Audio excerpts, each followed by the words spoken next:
What's good, guys? We're back at it again with another video. As you can see from the title, we got Paolo Banchero today. I think I said that right, Paolo Banchero.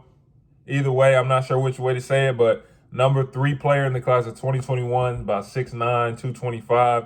They have him listed as a power forward, but I've seen him play a little bit, so I know he's more point forward than actual power forward. They put him in that slot because that's just the traditional position name that they have, of course, for players of that size and things like that.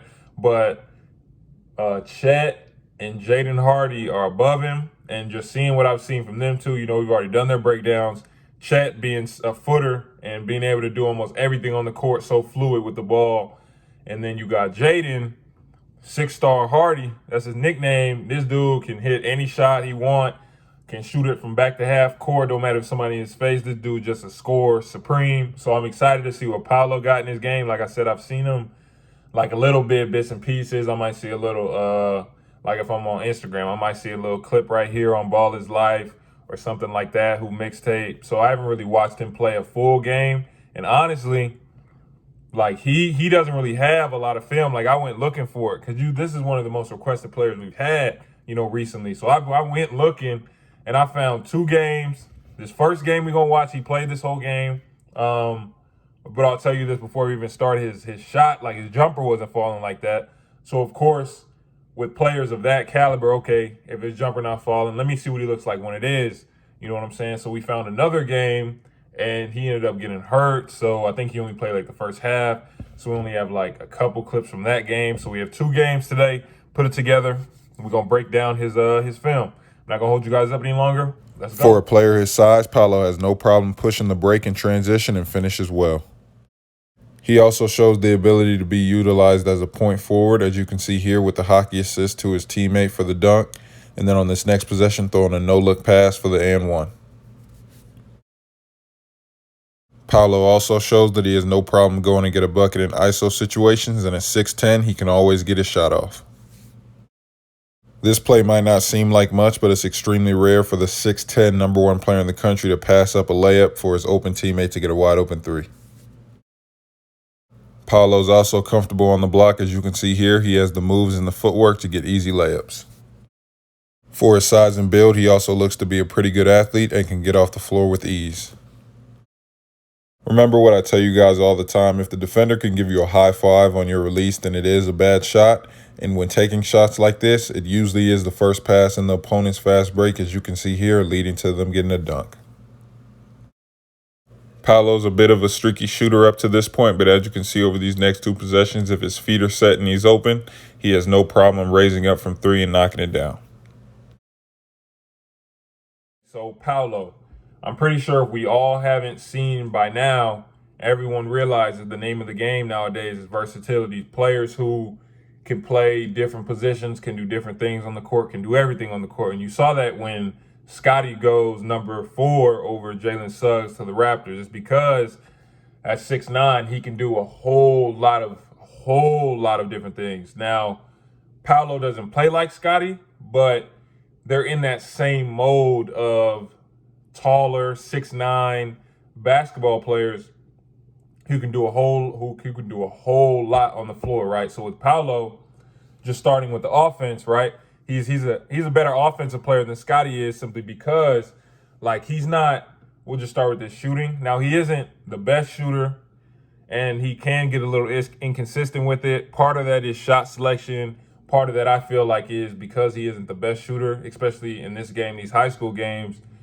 He's not really challenged as much as he would against, let's say, he's playing like Montverde. So when you're not playing great talent, it might go from, okay, I'm coming out here trying to really be fundamental, really be smart, to let me work on some stuff, right? Because if I'm not being challenged, I need to get this jumper ready for when I get to the next level and then to the league. So he was taking a lot of, he'd take like a sidestep, a fadeaway, stuff like that, and he'd miss it pretty badly. But part of that, I feel like, is because he's just working on it. And then just going off that jump shot, he's 6'10". So when he does decide to shoot it, you're not really contesting it. And like his favorite move, if you ain't see it, if he's sizing you up in ISO, he going between the legs twice and he playing off of that. So we going and then he gonna step back to the left, or he quick crossing right back to the right. Like he does those two things like a lot of the time when he gets in ISO situations.